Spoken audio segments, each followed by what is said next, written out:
Hi guys! Welcome to my channel at ngayon ay i-showcase natin ang Gohan dahil may nakuha akong dalawang Gohan. Yung isang Gohan dito ay i-evolve ko din siya para ipamigay sa inyo.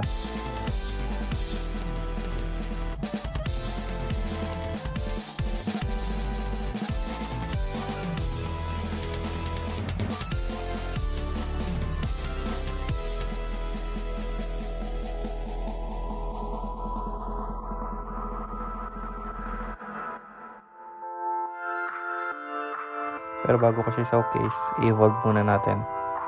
Let's go!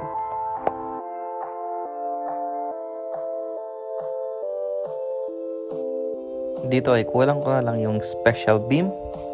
Ito na lang yung kulang ko. At kaya ko naman din siyang kunin na dahil may naipon na din naman na ako habang nag-grind ako.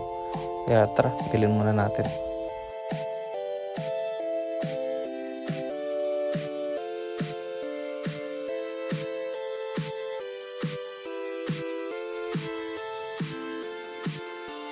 At ito na, bibiling ko na. At yun na, nabili ko na. Tara, evolve na natin si Gohan.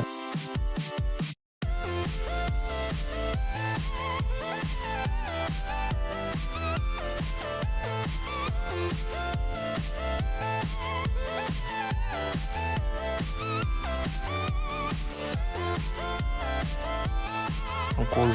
Pumuti yung buhok pa sumaba. May pakidlat-kidlat kapag gawa.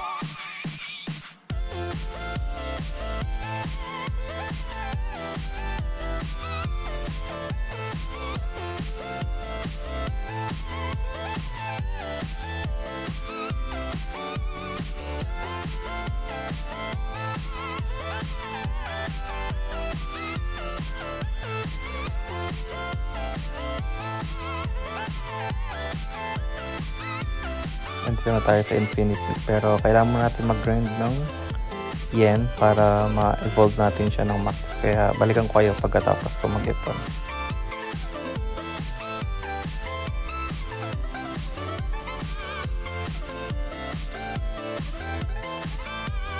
At yan, sa palagay ko kaya na siyang i-max ng ganitong karaming yen. So, tara.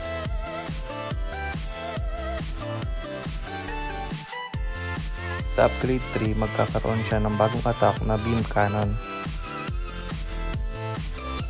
At sa update 6 ay magkakaroon ulit siya ng bagong attack na energy beam.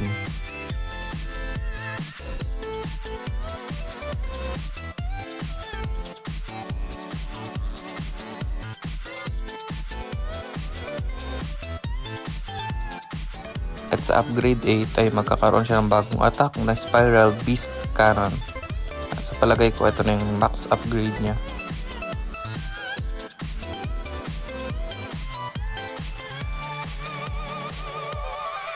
Meron siyang 2.68k sa level 1. At yung passive niya, pag na-active, ay magiging 3.61k ang kanyang damage. Sa level 1 na Gohan, malaki na din yan.